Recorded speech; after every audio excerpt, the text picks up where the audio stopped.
So you had a surprise wedding. We didn't tell people that they were coming to a wedding. And that was on purpose because if I told people ahead of time, like my mom has a lot of associations and expectations around like what a wedding is and what needs to happen at it. And then we're going to have to navigate all and who should be there and what should happen before it. And I just didn't want those things. I didn't want them. I didn't want to feel like I was going to invite people to this who didn't know our relationship and weren't close to us. And I didn't want to feel like I had to participate in things that didn't make sense to me. So I was like, well, we're doing a thing. You can come to the thing if you want to come to the thing. We said it was like an anniversary party and we invited everyone and they were like, oh, like BT dubs, this is what we're doing here.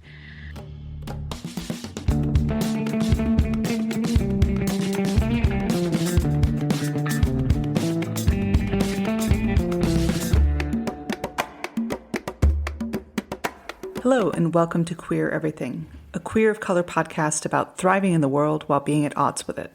I'm Lena Rafiq Sheikh. Today, I continue my conversation with activist, writer, and educator Neema Avashia. Neema is the author of a collection of essays, Another Appalachia, Coming Up Queer and Indian in a Mountain Place, forthcoming in March 2022. In the previous episode, we explored questions of identity and family. And in this part of our conversation, we talk about rites of passage, specifically weddings, and the tensions of navigating big, momentous life events as a queer adult at the crossroads of different identities. We also talk about her activism. I've been following Neema's advocacy for equity in the Boston public school system for years. She reflects on her activism and what it means for her as opposed to for her parents' generation in an essay called Chemical Bonds, which is available on her website. We end by talking about how the current political and cultural moment led her to her book project. Neema is a wonderful storyteller, both on the page and in real time, and I'm excited to be sharing this next part of our conversation with you. One of the things that we talked about earlier was this notion of rites of passage and what we do and don't have access to in terms of the expected graduations into various forms of adulthood as queer people. I'm curious whether that came up in your thesis or whether that's something that you started thinking about later. So it came up in my thesis in the context a little bit of thinking about weddings. I definitely remember like writing about weddings and about sort of like that vision of transition into adulthood. But really, I think a lot of that was theoretical. And I think it has been much more as I've sort of hit the moments in adulthood that merit or that like are the ones where you usually have a rite of passage that I have realized how difficult it is as a queer person to figure out how to navigate those moments in adulthood and those rites of passage in ways that feel authentic. I think that in the context of figuring out what it means to get married and not just like replicate really gendered rituals that you're like, well, there's two kanyas here. Who's the Don? What are we doing? Like, who's being Don? I don't know. No one is. So right? Like, we're not doing that. Right. So I think, I think that when I was at 22, like a lot of my questions were like, I haven't lived this yet. And I don't know what it's going to mean when I live it. And at 42, I would say it's like, oh, I'm like living all these things now. My questions are like, how the hell do I do this? Like, how do we do this in a way that feels right? And that doesn't feel like you're just defaulting to rituals because people tell you to, or because they're what other people have done when they don't actually make sense, but instead saying, well, no, like what's the thing that's going to feel right to us? What's the thing that's going to have meaning for us? So where did you all land with that? So we're both teachers and like we basically, I think, did a really good job of designing an experience that was like very rooted in our identities as people, and in the sort of community that we've built and in the traditions that are traditions for us. It was not. Laura's half Jewish and half Italian and Irish, and I'm Indian, and it didn't reflect like any religious tradition from any faith at all. There was none of that in it, because we're not particularly religious people, and because those rituals don't have a lot of resonance for us. And that was really hard for my family. My sister like explicitly said to me like a couple days before, she was like, it's really hard that you're not having any kind of rituals in this. Probably didn't feel like a real wedding to her. No, and it was really a hard moment for me to try to like explain to her that like all of those rituals are really laden with gendered ideas. Like it felt really hard to sort of like basically not be seen in that moment, right? And have it be like, well, why can't you just do these things? Like, just do the things. The things are important. And it's like, no, but the things aren't me. Like the things don't reflect me. And I think in retrospect, if you asked anyone who was there, I think it's not like it wasn't meaningful. Like it was deeply meaningful. Like I think we did a really good job of creating a series of experiences for people that felt like very much like us and were really meaningful and were full of connection. More, I'd argue, than those like 3-hour-long Indian weddings where the priest is reading in Sanskrit and no one, including the people getting married, know what he's saying. Like I have watched so many weddings where I'm like, yeah, neither of those people have a damn idea what that man is saying. But like, this is what we are doing. Like, this is like the most meaningful thing. Like I just think and it goes back to what you were saying earlier about the buffer, which is like queerness gives you the ability to be like, why are we doing this way? Like, yes, I understand thousands of years of people have done it that way, but do we still need to? Like, it would be okay if we stopped. Like, we don't need to do that anymore. Literally, no one understands what the person is saying. Why is that the definition of a wedding? You're going to get up there and like throw things in a fire and say words that you don't know what they mean, and now you're married. Like, that's weird. Just, you would think the meaningful experiences in your life would be in a language you could understand, where you knew what you were saying. Like, that seems important. Oh, you would think. I mean, clearly, I have a very skewed view. Right. No, I very much resonate with that. We grew up Muslim and we have to read the Quran in Arabic, in classical medieval Arabic, which nobody understands.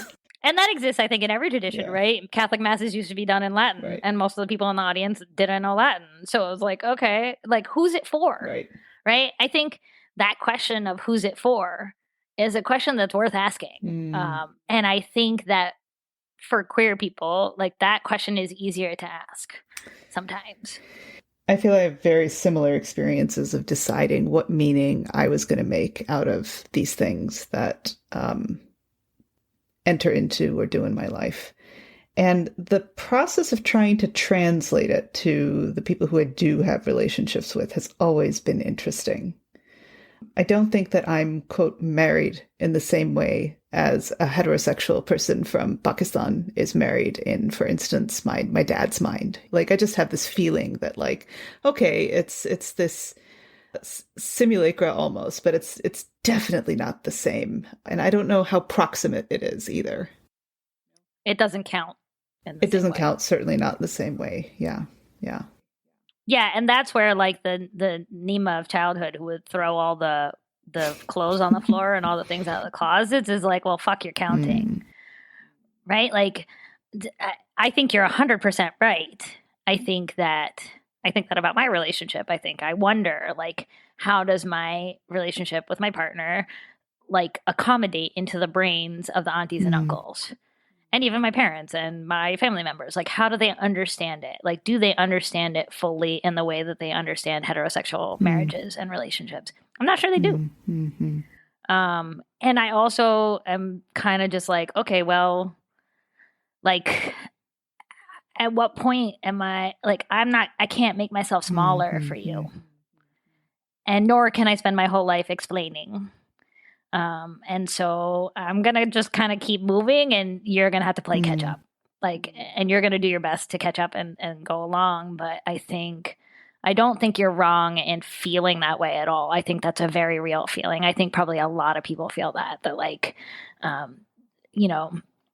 are queer relationships viewed in their entirety, or is it just like really easy for people to be like, oh, like that's Lena's friend who she lives with, and they like whatever, like had a ceremony. In any of those things, I still think there are these qualifiers in people's minds sometimes of like, oh, well, this isn't the same.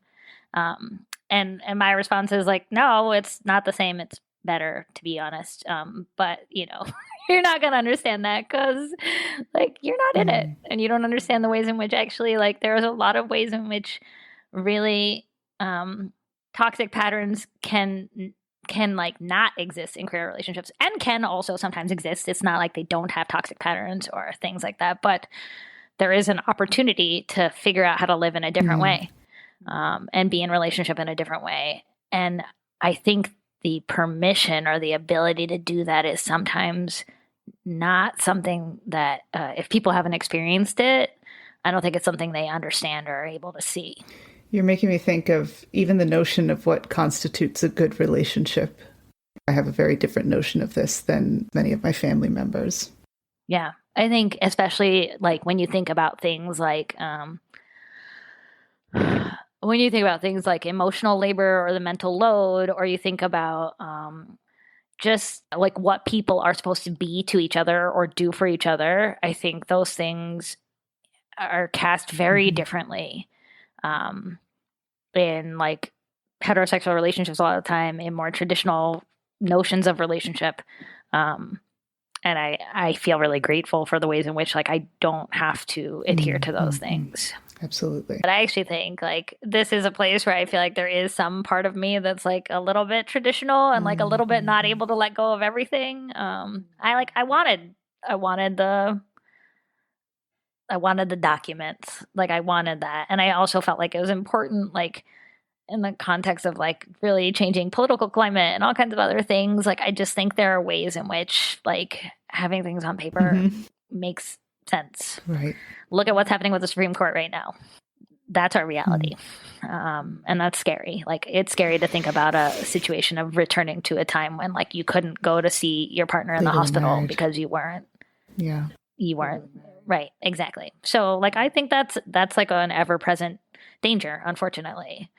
But I think we didn't want to make it like a big thing, and we didn't want to have a ton of people there, and we didn't want to have like all this like expectation on it.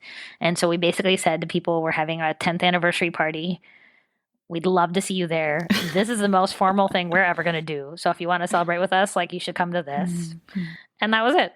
And then basically when people got there, we gave each person as they came in, we made a puzzle because we really like puzzles. So we made a photo puzzle of all the people who were going to be there.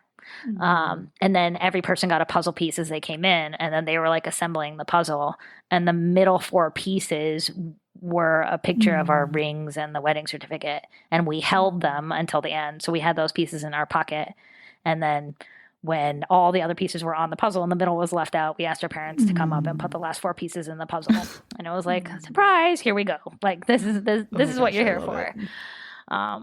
But it was, you know, like the most important things to us were we had it at like a restaurant that we both really love that's called Sarma. I don't know if you've ever been there, but it's like my favorite restaurant in the world. It's amazing. So it was like we wanted to have really good food, and we really wanted to feel connected to people who we really cared about. And like that's what mattered to us, right? That mattered more than like what we were wearing, like, or like what rituals we were doing. Like for us, the connection was the most important thing. And I think that is a thing that just like sometimes gets lost in all of the ritual. That sounds really beautiful, Neema. Yeah, it was great. I have no regrets, but I think it was very far outside the schema of my Desi parents who are like, what are we doing here? Like, what is happening? We had a circle at the end of it. Like, Laura and I both do a lot of restorative justice work in our schools. So we had a friend keep a restorative circle. And I think like that was like, that was very far out of people's schema that you would have a circle and pass a talking piece around. And like, you know, yeah, it was awesome, but it was not traditional. I loved reading about your activism and how you sort of fell into it. And I want to ask you specifically about it. well, here, I'll say it this way. You are an activist and a writer and a civics teacher. And in more than one piece, you've described yourself as reckless in your activism. I'm curious about whether the experience you had with your thesis being found out in the wild and having to deal with the fallout of that propelled you in your activism or made that easier in some way.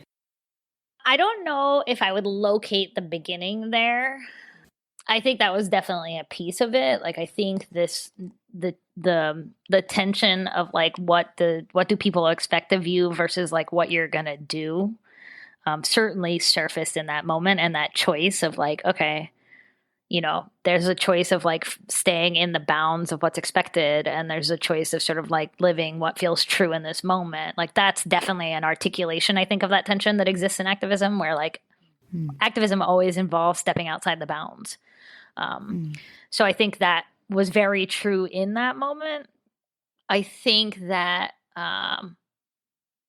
I think I've probably been like lawyering since I was very small, right? Like, I think that like that orientation always existed. I remember when I was a kid, there was like a whole crew of us who were all friends, all the same age, who lived on my street. And like one of the other kids on the street was like bullying one of the younger kids. And I like busted her in the mouth. I like punched her in the face and busted her lip, right? Like, that's always been me. Like, since as long as I can remember, like, that's me. Like, I'm that person. Like, I'm gonna go punch you in the face if you're picking on somebody. I think that what has become clear to me is the way in which like my privilege demands in some ways that I be an activist. I can take risks, and because I can take risks, I should take risks. I can afford to take risks a lot more than other people can. I have a lot more of a safety net than a lot of other people do. And so, I think some people see the safety net as like a thing you can rest on. I see the safety net as the thing that I can make sure, like, I know that I can be really reckless and I can push really hard because I know there's a safety net. And I know that even if I push so far that I fall, like, there's things under me that are going to catch me. Whereas if I don't push, the way in which the inequity is going to come down on somebody else, like, may hit them so hard they can't stand back up again. And I think that it's that sort of like growing awareness of privilege that that has really sort of like been coupled with this sort of growing sense of like, I can take a lot of risks, so I need to. And I think if, like, like I wrote an essay, one of the essays in the collection is like a comparison of my dad and his experiences in the context of like a really difficult work situation around the Bhopal explosion and having to go and sort of represent Union Carbide in India in the context of this really terrible environmental disaster, the worst environmental disaster in the history of the world thus far. And like comparing it to like the Boston Public Schools trying to close my school, which feels on the surface like very different things. But the question that I'm exploring in it is like, what risks are we able to take? And ultimately, like, my dad, as an immigrant in West Virginia in the 80s, like being one of the only Desi people, the only people of color, period, to work in his company, like, he couldn't take the same risks I can take. And he didn't take risks in a way so that I can take risks. He didn't take risks in order to build a safety net. And so I have choices. Like, I can sort of be like, okay, cool, now I have a safety net, so I'm chill. Like, I don't need to do anything.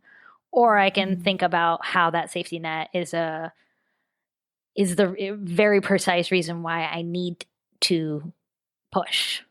And I sort of feel like, he couldn't push, but that means like I have to push. That was a very memorable piece. And I appreciated how you at the end talked about what it meant to be in survival mode for him as opposed to for you. Right, exactly. And I think that is a thing that I think sometimes people forget, right? Or I think it's easy to look with judgment when people aren't acting and to judge, like, why are they not acting right now? Or why are they not standing up right now? But I do think it's really important to sort of like really consider the background factors that may be playing out there, and the stakes. The stakes are just different for people at different times, and sometimes people will step up because basically the stakes are so high for them that, like, they have no option. And I think some people are able to step up because the stakes are so low for them that, like, or not low, but like that they have buffers, like they have safety. Mm-hmm. But I think there's also this middle group of people who don't step up, who can. And I think that's actually very true, and has historically been very true about the South Asian community in the United States, actually. I think when you look at our sort of like relationship to issues of racial justice, we have been really slow in coming to the table. Really, really, really slow. And we needed to get to the table a lot faster than we did. You wrote a little bit about what this current moment is like for you, and how strange it is that people that you grew up with and lived with and have very deep, affectionate bonds with, how the way that they've drifted in the last few years has been really perplexing and hurtful. I'm curious where you are with that. I mean, I think I'm still in it, right? And I think what's weird about it, or what's interesting about it, is it's mirrored in both spaces. Like, it's mirrored in Appalachian space and it's mirrored in Indian space too. That in both of those contexts, there has been a very hard move right. Very, very, very far right. And it's a move that I haven't made. And that move right has created space for people to articulate views that are just many times like erasing of my identity or people's identities that I care about, or damaging to them. And I don't think this is me alone. Like, I think this is what we're seeing writ broadly, right? Is that in general, there seems to be a really hard swing right, and a real rise in sort of like xenophobic rhetoric and homophobic rhetoric. I mean, those things are just, they are deeply tied. Yeah, and they are very much like very salient right now. And so I think like the question that I sort of grapple with all the time is like, so people and you have relationships with them and you're trying to hold them with empathy at the same time that you're like, but do you have that same empathy for me? Mm-hmm.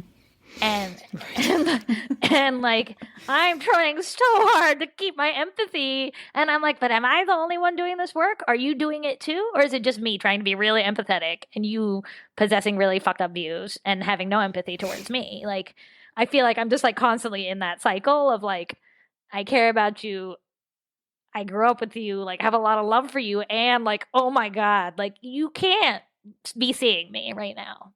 You cannot be seeing me right now, because if you saw me, then when you're about to post that thing, or you're about to say that thing, or you're about to do that thing, you wouldn't do it because you'd see me and you'd be like, oh, I'm about to post some really anti-queer stuff, and like, I have a queer person in my life, right?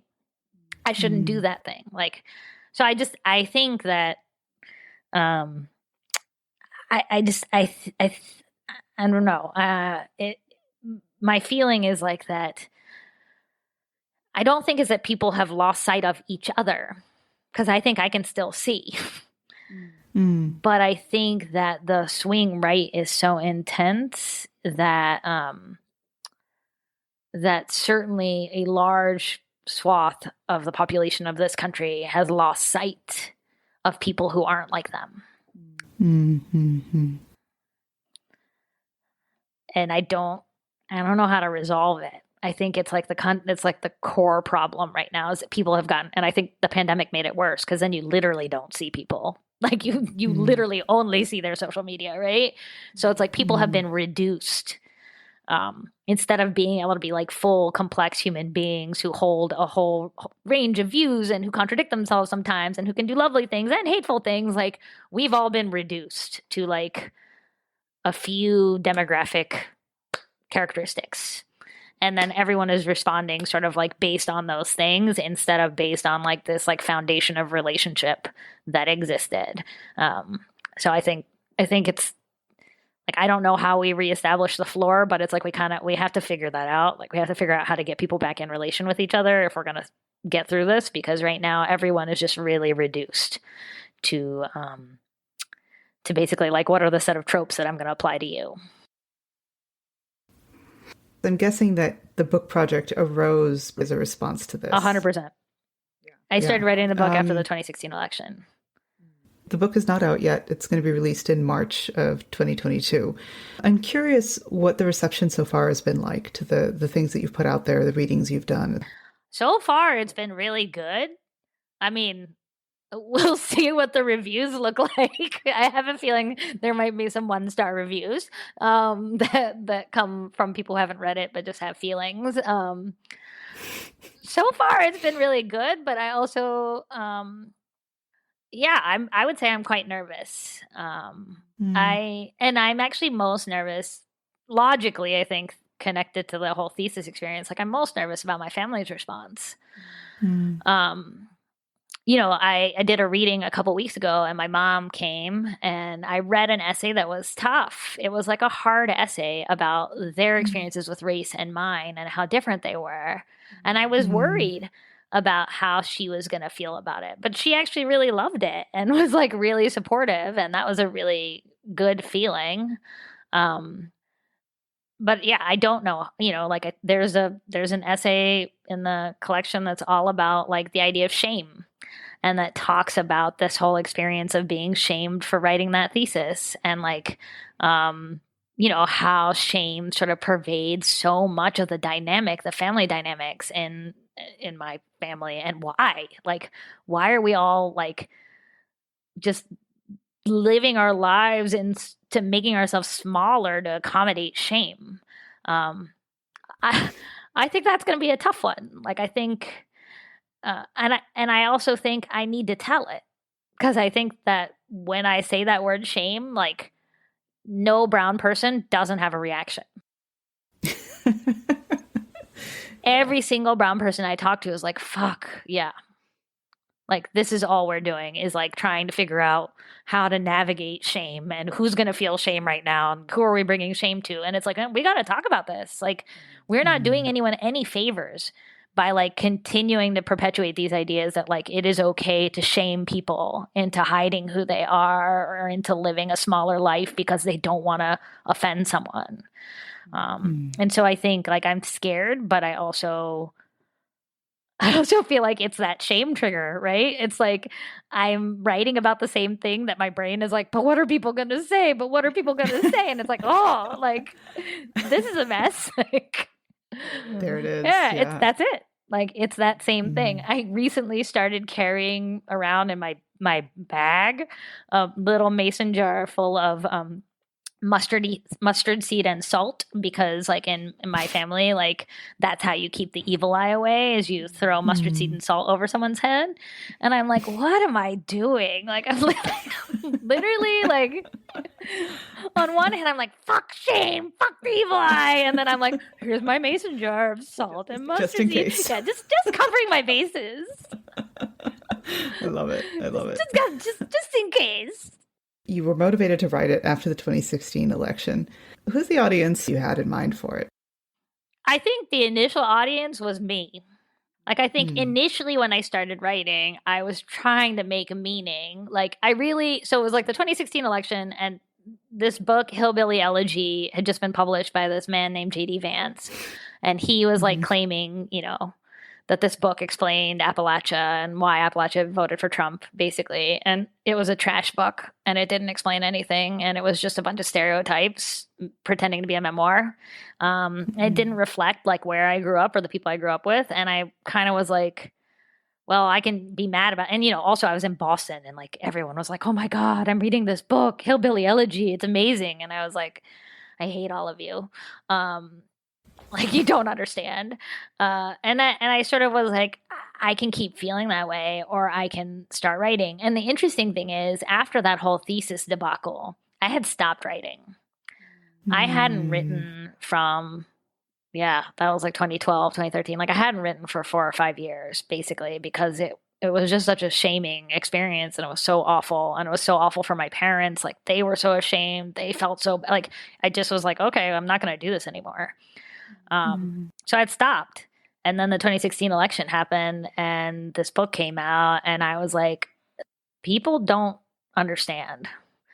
And they're blaming Appalachia which is ridiculous, because like Appalachia has not that many electoral votes. So like, why are we blaming this one region of the country for all of this? But they were, and they had these really reductive ideas, and none of the things that were being put out there reflected like my particular identity or experience, right? Like, no one was talking about immigrants in Appalachia or Indian people in Appalachia or any of that.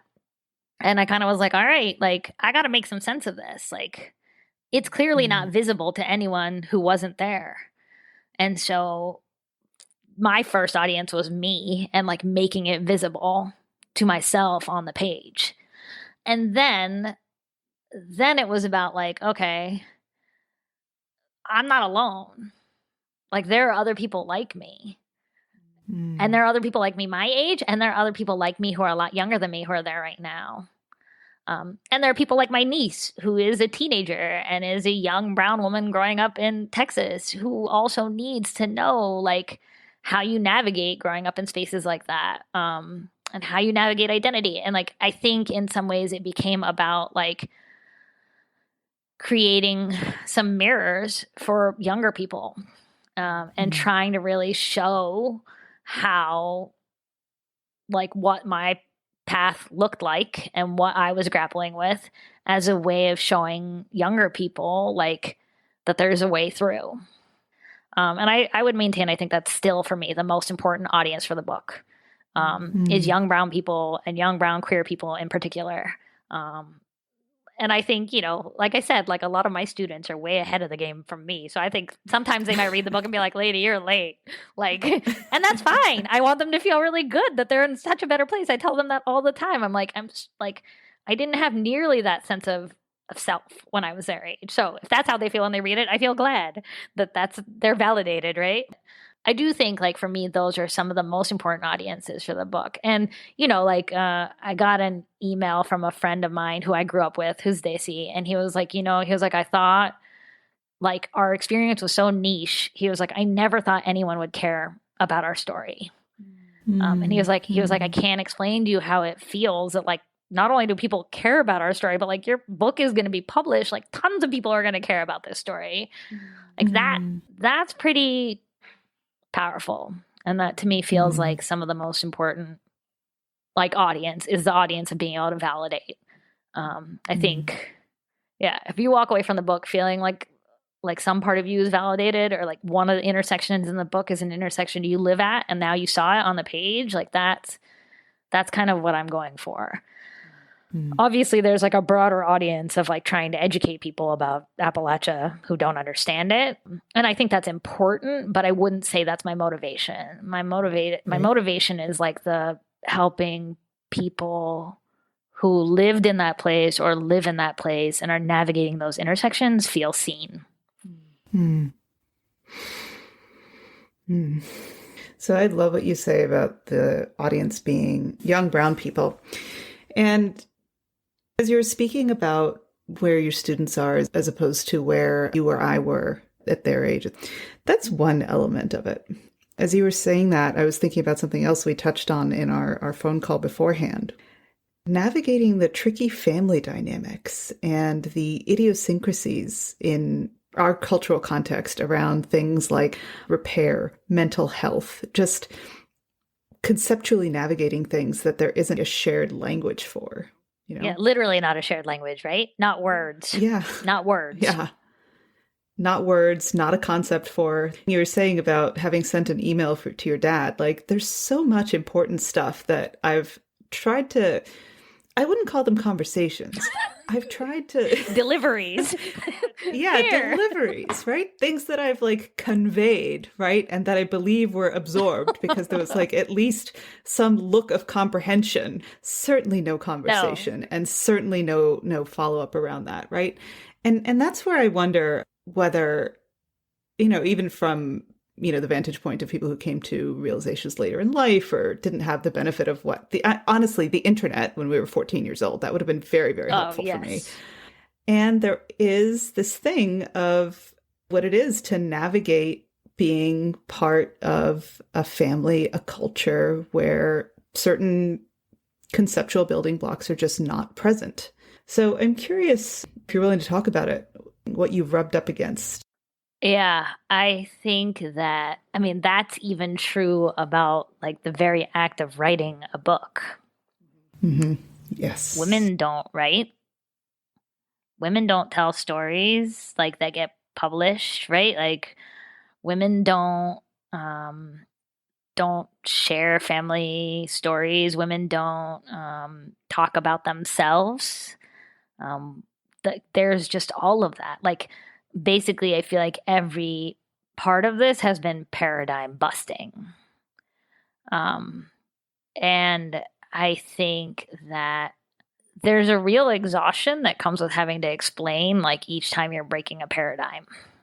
Like I think you hit a cap of like how much can I explain versus how much am I just going to do and you'll catch up or you won't. And if you don't, okay, that's like, it's fine. Like I don't know. I don't know how much I can explain. Right. And I don't know if that means I'm doing it wrong. Like I only have me to go on. So I could be doing this all wrong. Right.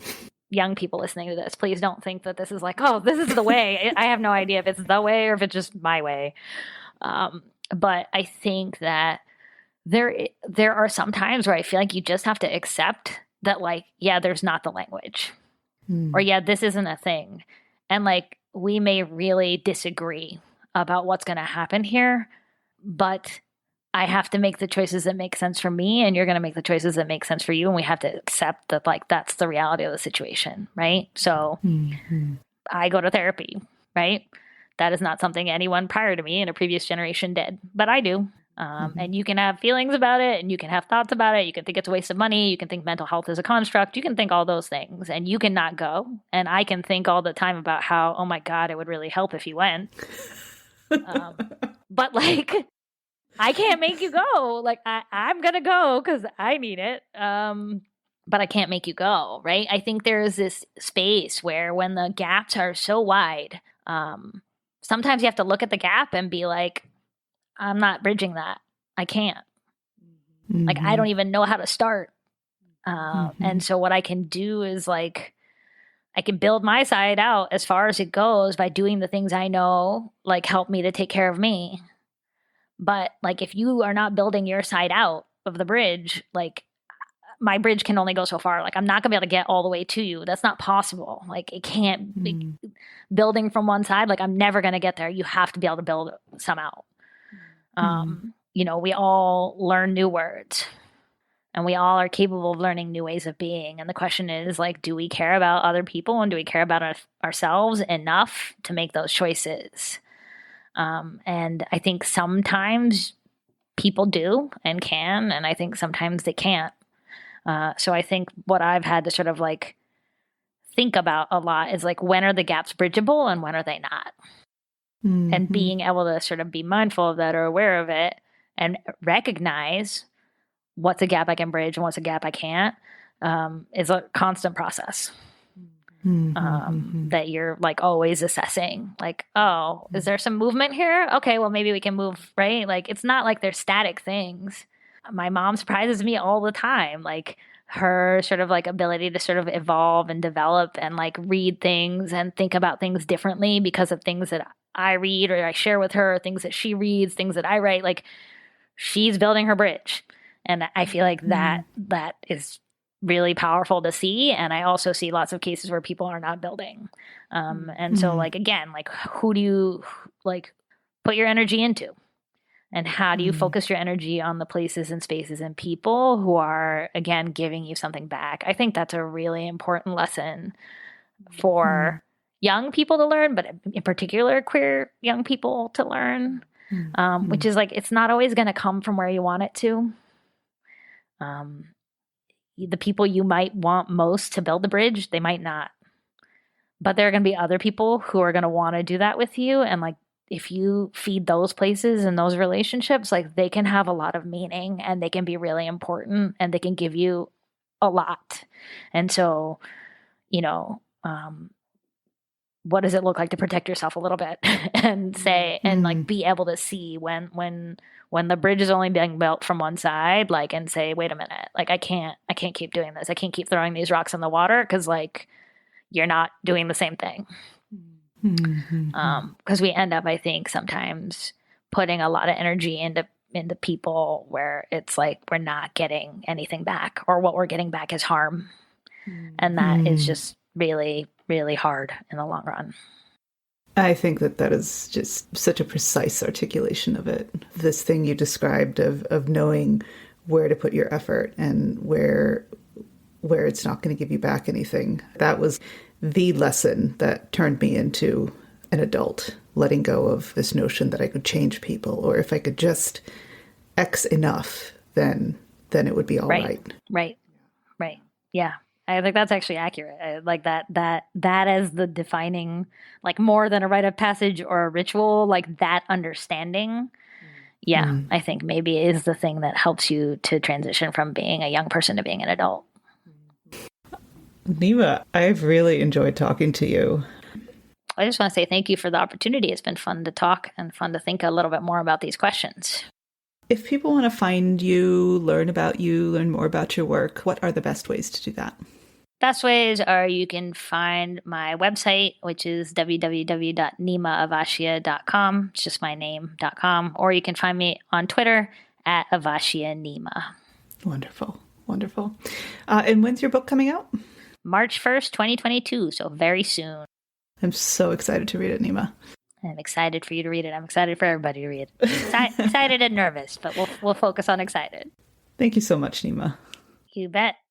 I've included a link to Neema's website and Twitter handle in the show notes.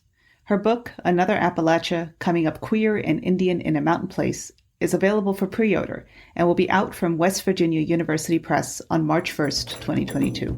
Thank you so much for listening. Until next time.